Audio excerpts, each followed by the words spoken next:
Hello and welcome to another edition of XFeed. My name is The Schiller.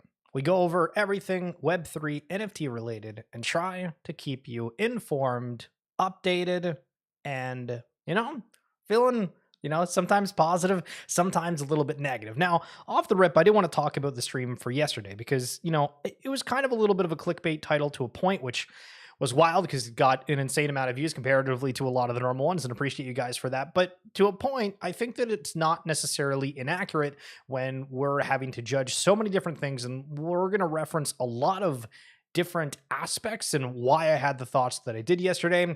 But of course, would love if you guys like and share this video with anybody you have that are friends within the Web3 space. $3.7 million in 30 days. Courtyard. Holy smokes. Graded Pokemon cards on chain are cooking like crazy. Kind of reminds you of the early Top Shot days. Now, if you don't know a whole lot about Courtyard, I have done an episode. If you go check in the description below in YouTube, if you want to pause the video for a second and go open that up to check it out afterwards. Very, very insightful. Talked to one of the co-founders, Nicholas Lejeune. Not to spoil all the details in it, but they went over the fact that they got a loan for $500,000 for Pokemon cards when they originally started, and they're actually having problems getting the supply that they need for the platform. They have some crazy buyback mechanics with it, and it was a really, really good conversation, so would love for you guys to check that out. But oh my goodness, $3.7 million in 30 days, not too shabby. And of course, yesterday, while we were doing the stream saying there are 0 reasons for NFTs to catch bids currently, we had Whale.mocha that was doing an NFT reveal stream, and it was cool to see. I tuned in just for a little bit when they were going over a significant amount of collections. You almost kind of forget how all of them work in terms of the reveal for the Clone X, for I'm forgetting the other collection of it, but it was like Yuga ended up buying. Oh, Renga. Renga was another one. And seeing those mints pop off back in the day, cool to kind of relive that experience. This is a crazy take that I don't know if I feel super comfortable talking about, but we're here and we're going to talk about it. Jaden Levitt saying if you were from the NFT class of 2021, you'd have to be brain dead aping into any new launches. Talking specifically about NFTs. It's like an old buddy used to say to me, making mistakes is a good thing. You're a bloody idiot if you repeat them. Historical projects and VFriends. That's the list. So they are basically saying that they think that historical projects and VFriends are going to be the best. Now, I've been a constant proponent of what the hell defines historic. We use that term. It's kind of a buzzword, right? Like when we sold the whole metaverse interoperability idea over years past, et cetera, et cetera. But what exactly defines a historical project? And we can have arguments about that. I saw that Beanie posted that he sold like a crypto kitty or something for like 35 ETH the other day, which was crazy to think, but I mean, I guess for some historical projects. And then VFriends is an interesting one because there's been a lot of, the whole space has massively suffered from like the egregious prices that they were at. But when you look at that collection, you're like, okay, there's a lot of things that are getting created for that. And the branding is again geared towards more kids. When you look at kind of the Web3 space as a whole, most of it is for, adults. Most of these things are games of some sort. We have the one-of-one art collections, and obviously no child is going to have the funds to be able to go and do that. So it's a completely different market demographic. I'm not really sure, but it is interesting that their perspective is historical projects and VFriends, where, for a lot of people, I feel like it would just be like historical projects and whatever they're holding on. This is just an interesting quote that I thought I'd bring up. A billionaire's advice: when you're not sure, flip a coin, because when the coin is in the air, you realize which option you're actually hoping for. 3 alien punks sold in March and April of this year for $12.41 million US, $16.03 million, and $16.42 million. So there was a post that came out where there was kind of like a guess that it was a over $20 million loss. And a lot of people are saying that is probably inaccurate. And I would generally agree with it, but it's weird where I feel like we wouldn't be surprised if it was super low. And if it was a lot higher, we wouldn't be surprised either. It feels like we're kind of just like coasting along, if you know what I mean. NFT and blockchain adoption will happen infinitely faster than the adoption of the internet. Internet adoption was bottlenecked by hardware owning laptops, cell phones, and devices that connected to the internet. NFTs and blockchain are code and can scale infinitely faster. The internet's adoption did most of the heavy lifting to bring hardware into every home and pocket.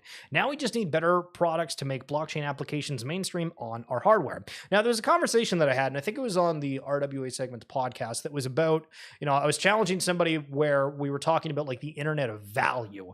And actually, I think it was the Lejeune interview, and he said, I would say that it's more like the internet of transparency and the difference on that. And I'm like, holy smokes. And earlier today, I've retweeted the space if you guys want to go and listen back to it, but we held spaces where we had Jake Plonskier from watches.io talking about some crazy deals that they've had and just really insightful for the watch industry. On the podcast, he broke down why, and this is not the spaces, but on the podcast we had previously, he broke down why Rolex has the name that it does, and the fact that there's people with insane wealth where they get hit up from Rolex and they're like, hey, you need to come pick this up like right now from our headquarters, or we're going to sell it to somebody else. And they like fly across the world for it. And it's crazy. Yo, DK, what's up? And when we were having that conversation, I think the aspect of transparency was getting brought back up based on how many products are being made. Because when you think of Pokemon cards, we always have this argument, right? And sports cards fall under it too, is okay, well, we can go buy a pack of cards, buy one of the booster boxes, whatever, but then how many cards of those in the world are there going to be?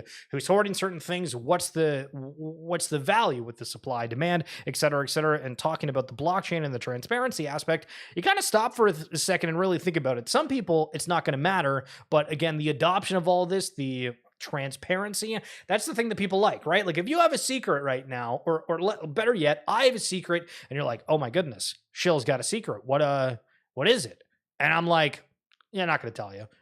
Well, that's not me being transparent. You wish that I was being transparent, but of course it's secrets and yada, yada, yada. So Pokemon TCG Pocket officially releasing on October 30th. This is wild to me because this is just kind of highlighting the aspect of all of these digital assets becoming more and more mainstream. I've been very vocal where I've played the Pokemon card game online. It kind of like, the gameplay is awesome, but it sucks that you have to go out, purchase the cards to be able to redeem the codes on here. This is looking like it's a completely different variation of it, but, is it a game? Apparently, you're going to get like 2 free packs a day. Is this how they're entering the NFT space? Is there a secondary market to it? Is this going to be looked at more like CSGO, where it's kind of a marketplace that's kind of off to the side and not NFTs officially, right? What's all the special details around this? Does it matter? We just have more digital assets coming in a different way, and I think that's generally a positive thing. Okay, for anybody that's from the Root Network side of things, last year I interviewed Jeff, and we were talking about auto blockchain, and I was asking about the relationship between auto and the Root Network, and here's what he had to say. What's kind of the relationship between you, Futureverse, and or the Root Network? So I've been with Futureverse since the beginning. And the Root Network is a substrate-based chain built based on the plug toolkit as well. So we are one team, but just growing from different seeds, I guess. And from an organizational perspective, we're one organization. All right, there you go. So a little bit of insights. Again, if you go on YouTube and if you just type in auto blockchain, you can see that whole interview. Or if you just go to my page, I have shared that on that clip itself. So when we talk about the metaverse, right? Look at this. This is a bar where they've like built like kind of a stadium where it goes into the actual one. When we used to say the metaverse, this, that, and the other thing, this is kind of the experience that I was envisioning to be able to do from the comfort of your home. Because again, it was just this notion of you're going to have more integration, more access, yada, yada. And I I think this is super cool. Apparently, this is a bar in LA. So, I mean, I'm in Canada, a little bit far away, but that would be awesome, and love to have that kind of experience. And we'll see if that happens more often.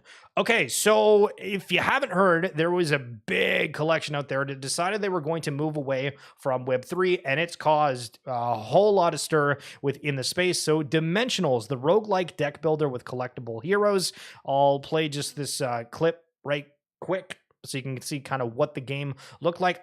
It looks pretty good, to be honest, from like a graphical standpoint. I've been somewhat critical of certain things that we've seen from the Web3 space of like, the animations don't really look that clean. You think it'd be top tier, and it's just, it doesn't really kind of get your juices flowing. But this, I think it looks really, really clean. But of course, unfortunately, they're stepping away from the Web3 side of things. And Sash McKinnon here, who was building Dimensional, says Dimensionals has transitioned to a pure Web 2 title where we will launch on Steam without any NFT integration and with none planned for the future. Ultimately, the project was a substantial financial loss for the company, and we've now spent the majority of the small revenue we made on our free mint and partnerships buying backstones and distributing ETH to holder wallets. This decision has caused a great deal of frustration and pain in the Web3 community, and so I want to clearly explain what happened and why we made this decision. This will be a long account of events, but will hopefully bring clarity to those who are frustrated and confused. So, the aspect of transparency, we're getting that brought back up again. So I would generally say, okay, this is cool that they're able to break it down, but it sucks for the people that really thought this was going to be significantly bigger, or, I mean, at least within the Web3 standards. Now, I'm not going to read this entire thing because it literally goes for like a while, but we'll read the first two paragraphs here just to see what kind of, to get a tone. So in March of 2023, we launched our Genesis Stone collection as a free mint. We made no revenue from sales on this mint. Instead, our goal was to spread awareness for our upcoming game launch and to appeal to mainstream gamers by distributing free hero NFTs that can be used in the game. I was personally extremely excited to build innovative ways for gamers to trade and collect in-game items. So reflecting on this first point, so they had a game already, but then they wanted to do a free mint to have people be able to have NFTs within the game. I feel like I'm already lost in kind of the context of what it is. So leading up to Mint, our whitelist giveaway campaign was flooded by bots and we were DDoSed multiple times. Okay, so from the whitelist giveaway campaign, this sounds like they had free mints, but then they were also doing a paid mint. Twitter had just been taken private, and the once free APIs that we were using for validation became highly limited during the time of launch, making the whitelist giveaway even more difficult to validate. We overcame this hurdle, but this difficulty gave us deep concerns about the security of the space moving forward.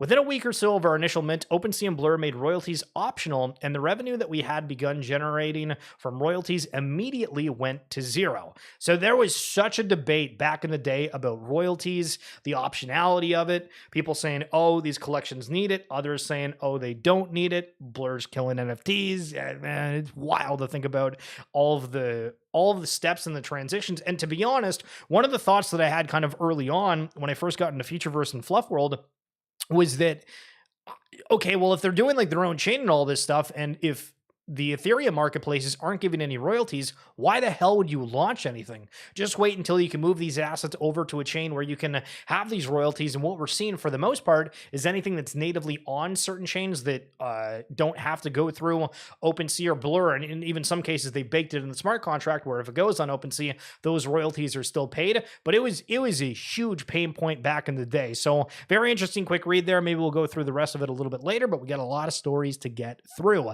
Crafter, shout out to Crafter, been doing some different shows regarding the metaverse, talking about Sandbox, other platforms, and they're saying that they are hanging it up. After 4 years, they just want to go and do other passions and things, which is cool and awesome for them. But it sucks to see that we are kind of losing people. But again, for the majority of like these Web3 spaces, collections, communities, it does feel like there's definitely a huge drop off, or at least people that are inactive that were once super active. And I mean, even for this stream, right? We have, maybe 100-ish people every show that we do that we kind of talk about the space, and it's cool that we kind of have like this small group where we're able to reflect on things. But when are we getting to a point when everybody's coming together? When are we getting to a point when everybody's really excited about things again? Because it felt like we were at a stage that people were very tribalistic, and that slowed down a little bit as most of the collections haven't really done things that are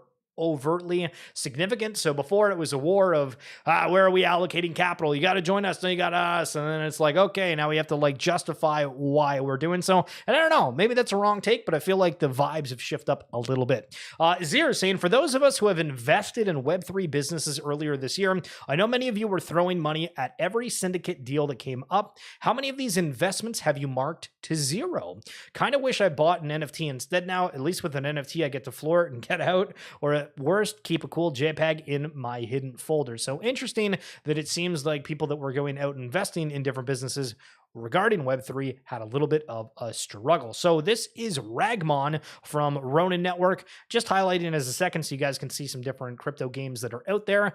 Again, a lot of people, we talk about the crypto games, how many people are actually playing them. You see them on the different timeline. Have you gone out and actually tried any of these games?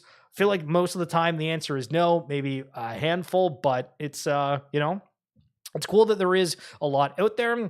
But if you're wanting to go check it out, again, a Ragmon NFT on X. Jason Brink, the man from Gala Games, saying there is a reason we are a Hong Kong company.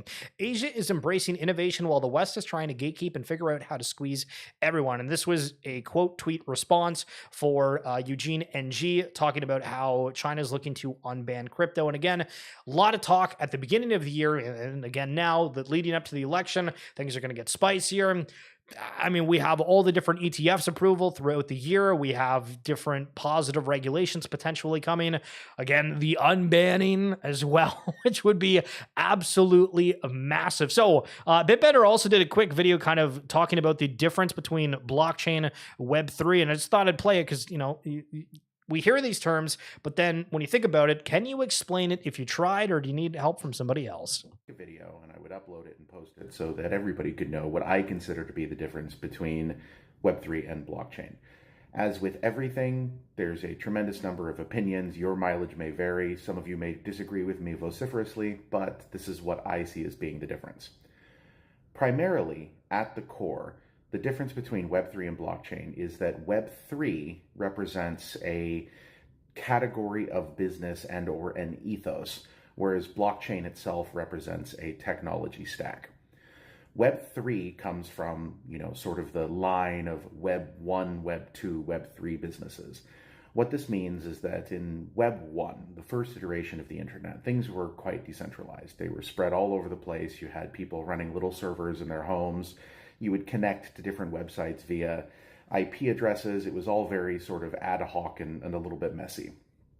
And people, though, controlled a large portion of this. This is the early internet. Web 2 comes along, and Web 2 is where you see the rise of internet giants. Okay, you see the Facebooks and the Googles and the Microsofts and things like that. These are businesses which have products, but more than anything, you are the product. Customers are seen as the revenue drivers. Web 3, on the other hand, is an ethos which represents the decentralization of all of this in a lot of different ways. This can be from shared ownership of intellectual property. This can be through shared work, running nodes and supporting the ecosystem. This is things like IPFS, the Interplanetary File System. This is things like Gala's Founders Node Network, and many NFT projects fall into this category, and all of these different things. Now, this is a somewhat messy definition, and it is oftentimes misrepresented or misunderstood by people, and is oftentimes confused with blockchain. Blockchain itself is simply a technology. It is a tech layer, no different than TCP/IP or Telnet or any of those other communications protocols. It's simply a way to store data on a distributed ledger throughout the internet. It is, in my mind, one of the most transformative technologies that humanity has encountered in recent years, and I think is going to really change the way that the internet works. And at a basic level, what it means is it is distributed. It is a distributed ledger, which means that the data that is on this blockchain, and you can think of a blockchain kind of as a database that's spread all over the place, doesn't exist in one single place. It exists all over the place. In different nodes running on different computers all over the world. This makes it very robust and very anti-fragile. It's difficult for people to mess with this data.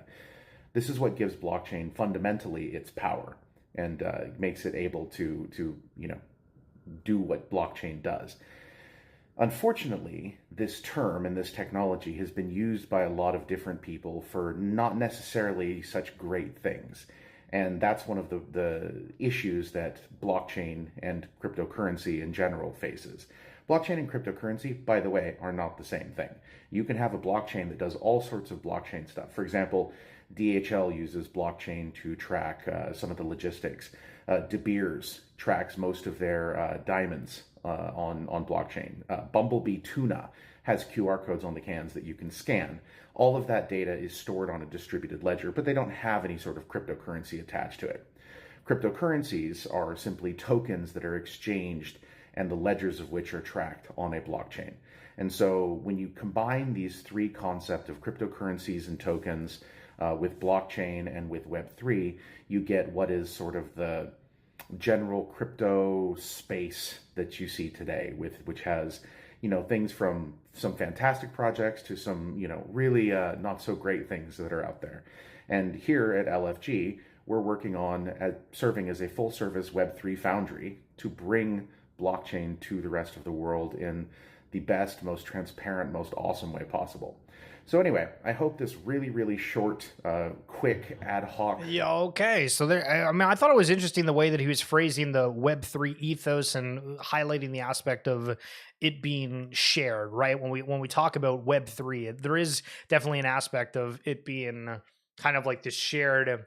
I don't know. Do we use community within there? Because it does kind of fit like this broad scope of things that are out there, but also taking advantage of the technology. And again, blockchain is different. It's the technology flat out, but like that piece. So Pac Moon has the army token. It's now out today. This is tomorrow, but it is out today. Curious to see what the traction on that was. Again, Pac Moon was one of the top meme coins at Blast. And then they were like, we're out of here. We don't want to deal with that ecosystem anymore. We gone, baby. And speaking of being gone, ADA Cardano has fallen out of the top 10 cryptocurrencies on Coin Market Cap, with TRX, which is Tron, it's Tron taking over their spot in number 10, where when you're looking at the market cap, it is 12.1 billion to 11.9 billion. So very minuscule in terms of the difference. I mean, $100 million, is a lot, right? Let's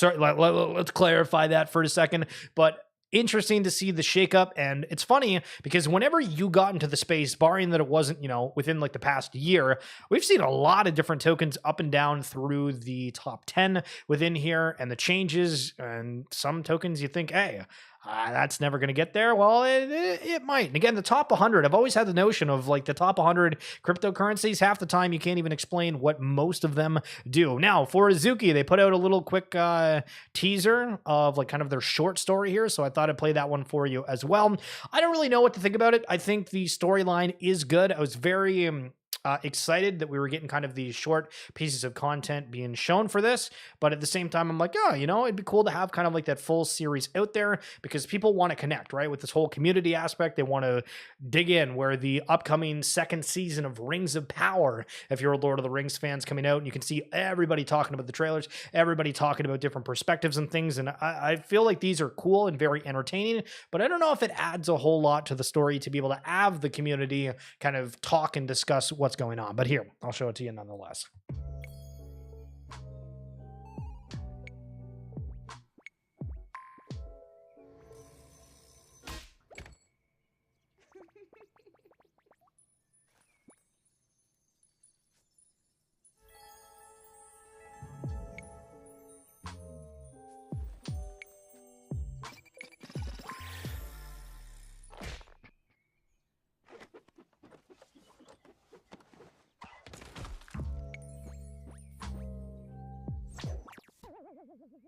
So that's it. That's it. I mean, we had one of the beans that got caught in a mouse trap. We had one character that got caught in a clam, and another bean that got roped, I guess. Kind of weird. Yo, Mick Lovin, what's going on, you absolute fish? Hope all is well with you as well. Thanks so much for coming on through. Mr. Not Good getting ready for a little bit of League of Legends action, coming through on that 43 months in a row. Sheesh. Good, sir. Thank you. Appreciate you. And yes, we will be playing League soon. For anybody that's in the Root community, the Root Network, Big Hino. This was a while ago. You might not have seen it because I saw somebody ask this question the other day. If you're looking at taxes, if you're familiar with Coinly, if you happen to use Coinly, they might have like a direct integration with Root, but Hino put out like an actual guide to break down how you can manually export the transactions from RootScan to upload it in Coinly manually. This is a phenomenal resource. Super, I guess we'll use proud. The big, loved seeing that out there and was very, very helpful for me. And I sent him a message saying thanks and also asking because I did something wrong within it. But again, huge resource. Very much recommend. If you haven't done that, watch the video, check it out and see ya. All right, you ready for the bull run to start? Well, listen, how about you get your money out and pay $10,000 for a 10 graded 1 of 1 Gary B? Will you pay 10,000 American dollars for a 1 of 1 Gary B 10 graded PSA card? That's crazy. Now, to be honest, I didn't realize it was a 1 of 1. So, I mean, maybe you can get the 10K from like a diehard fan. And I remember earlier, the one guy was saying historical NFTs and VFriends. I don't know if I necessarily agree with that, but if this thing sells for 10,000, well, damn it, I just might. Now, we've highlighted where Futureverse has talked about wearables and whatnot, but I haven't really seen it on my timeline too much more, except for Decentraland, where they've been highlighting some wearables for their own. I remember a time when we were all getting together, rocking as apes, going into Decentraland to different things. I believe there was several different collections that were out there that had different experiences within Decentraland, but at the same time, we kind of have the notion of like, there's not like a whole lot of people walking around. The concept is really cool, but it's this open world, and there are a lot of partners and things within Decentraland, but now that they're highlighting wearables and whatnot, you're just like, okay, all right, that's cool. Hell yeah. It gets more absurd by the month. Yo, it really does. It really does. So base names, which, I mean, if you bought .eth names and you haven't been able to sell them or do basically anything. Yes, so DRX wearables, everything within Futureverse. Sorry, I just meant like wearables kind of like within the Web3 space as a whole outside of Futureverse. First time hearing that was Decentraland. But for base names, I guess they are charging 0.39 ETH for a premium. Holy sheesh. That's insane. But I mean, I guess people care about the identity. This is the problem with all of this, though, is because, like, you have the .8, you got the .eth, you got the .sol. We have all these things, and I feel like the more and more of them that come out, it's like, it's cool, but I don't know if, like, it's having the same pizzazz as, like, having, like, a really cool .eth name did in the past. I would argue, like, it still does to a point, but just when you have so many different things out there, I mean, I don't know. Is it saturation or is it cool because it's exclusive to that specific area? I know Gary is a massive sports card collector in general. Well, I saw somebody talk about how Gary apparently is like just like a full-time shill for like card collections overall. And I mean, I've followed him on Twitch and some other places, and like they have live streams going all the time. So I think VFriends is really leaning into that whole card game. But Pixel Vault battle plan for the Ape Chain, seeing this on the board, which is kind of cool. Waiting to see. They had the announcement that we talked about a while ago. We did have a stream with VGF. If you go back to the live feed and scroll a little bit, you can see what he had to say regarding that. But cool little, I guess, area where you can now play within the jungle, getting added to it. And again, graphics look dope for that. Waiting to see what comes of Ape Chain, because I feel like the only time that I see anything Bored Ape related on the timeline right now is people complaining about everything to do with like ApeCoin. Every day, it's the same thing. I mean, we could go over like a lot of different collections and the people complaining on the timeline about this and that, right? Like it's not a very exclusive thing, but I feel like I just don't see necessarily anything positive except for people complaining about what's going on with ApeCoin. It's crazy. He goes to sports card conventions and typically has a booth. Hell yeah. Okay, so the Sotheby's auction, which we're highlighting the other day. Now, this is saying 3 days ago, and that was 19th, so this is yesterday, but not great. The reserve for the Fidenza was lowered to $50,000. Well, that's a tough look, to be totally honest. Where they were expecting it going to 60 to 80,000, it's now starting bid down to 50,000. Again, I don't really understand why the hell you would go through like an auction house unless you're just really that, I don't, incompetent sounds like harsh. Like you care about security, right? Where you're like, okay, like I want to buy this thing, but I don't want to have to deal with self-custody. I have a whole bunch of money. I don't care about learning it. Yada, right? Like that's the only thing in my mind that I can think like justifies this, unless they're just trying to have like some kind of big news story. But further to that, Beanie also highlighting the fact that there is just like a ton of charges and it makes no sense to buy. It charges the seller 10% and the buyer 20%. So he talked a little bit about royalties and how that's affected certain collections and whatnot. I mean, for an auction house that doesn't have to do anything except put it on display, kind of absolutely insane. Now I can hear the bird going nuts. We got like 3-4 stories left, so let me get through this. But we've been doing the RWA Segments podcast and really excited to kind of highlight that RWA World and Segment are partnering up. So let me run through this super quickly. So RWA World brings transparency to tokenized collectibles with Segment collaboration. Now, one thing that you guys might not kind of be familiar with is we're kind of in the, I guess we'll call like traditional NFT market side of things, is there is a slew of other things that are happening across the chain where real estate's trying to become non-chain. We have graded collectibles where you might be familiar with Courtyard, BZ now, which was formerly Colony, and all these different platforms, but the aspect of RWAs is really, really growing into the space, and both of these platforms are building something for it. Through this collaboration, Segment users will now have access to high-fidelity RWA analytics and research on the Segment platform, allowing collectors to obtain timely information about the state of the collectibles market. Now, just to mention as well, if you guys are wanting to get XP, they do have kind of XP points where if you just log into the site daily, you can start accumulating that for something down the road, if you know what I mean. Digital collectibles are increasingly proliferating across the industry landscape. According to analytics firm CoinGecko, the global NFT market size has reached approximately $73 billion as of July 2024. While metrics are readily available for these digital native assets, there is a pressing need to address data and analytics for tokenized physical collectibles. The collectibles market itself has seen rapid growth. A November 2021 study by HSBC estimated the global collectibles market at $372 billion across 6 major categories, with projections to reach 522 billion by 2028. This growth, coupled with the increase in tokenized tooling and the rapid proliferation of tokenized products, has created a significant demand for transparency and accessibility in the tokenized collectible space. Recognizing this need, RWA World is introducing RWA World Analytics to the Segment platform. This cutting-edge tool will provide Segment users with a comprehensive dashboard and data feed sourced from multiple on-chain and off-chain sources. The partnership aims to build the definitive standard for tokenized watches before expanding to other tokenized products. And again, looking back to like how I tried to, I bought the Pokemon cards, right? Like, hold on a second. Remember, I bought all these Pokemon cards. I think I spent like $100 to $200 buying them first edition ones. Not, nothing crazy by any means.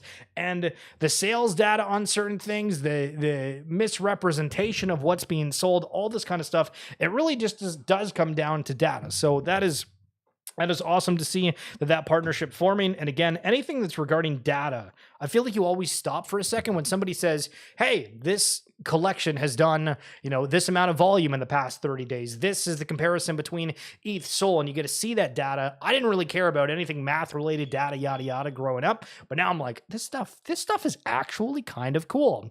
Whale.mocha saying NFTs are not back because they never left. In 2024 alone, most major projects delivered more than ever before. And highlighting 5 different collections: Pudgy Penguins, Azuki, Doodles, The Captains, and Mochaverse in here. Now, it's kind of interesting, just for the argument's sake on here, is how many things that are highlighted within this graphic are or were a paid piece. How many of them were an airdrop? Are these collections offering something more similar to like a Costco membership, where you get the membership and then you have to buy the items on top of it? Or is there a little bit more giving than receiving, if you know what I mean? Now, it does highlight as well on the bottom here for Artifacty Gods, Chimpers, Claynosaurs, and Creeps, I think is a collection called. But thinking for Artifact, I think the Animus eggs were a free claim, but then the shoes, I'm pretty sure that you had to pay for these other collections. Looking at Doodles, the G-Shock watch, again, you had to pay for that one. The Dulles and Doodlesville, and some of the other things, it wasn't expensive, but you did have to buy them, and some of those weren't necessarily token gated. But it's interesting when you go compare and contrast all of these collections, because they all do something wildly different, I feel like. Now, we're talking a little bit about graded collectibles, and one of the things that I found when I bought those Pokemon cards was like it actually costs a decent bit to get anything graded that has value for it. So for these Greninja EX card that they got graded, they're saying that it cost $450 to be able to grade it. And so I think there was multiple. It's not just like a singular one, but that is insane that it costs that much to grade it. And then imagine you pay that much to grade it, and then you're like, okay, well, I need to make sure this is safe, not any problems, yada, yada, yada. People are looking at this specifically for like an investment. They don't care if they hold it. Again, the RWA side of things, bringing that on chain, I think it's going to be a natural fit, to be honest. All right, Titan saying, I don't know who needs to hear this, but NFTs are coming back, and with way more liquidity and technical infrastructure than we had in 2021. When retail finds NFTs again, they'll probably be looking for established IPs, brands, RWAs, or any form of NFTs with yield. Start scouting.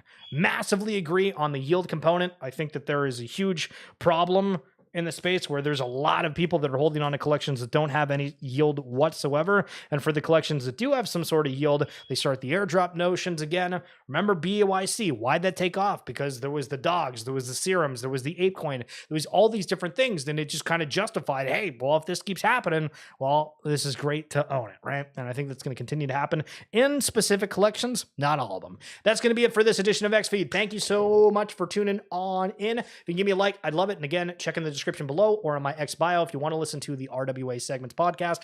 We just did upload the session with Nicholas Lejeune from Courtyard, and I thought it was a banger. Thank you guys so much. McLovin,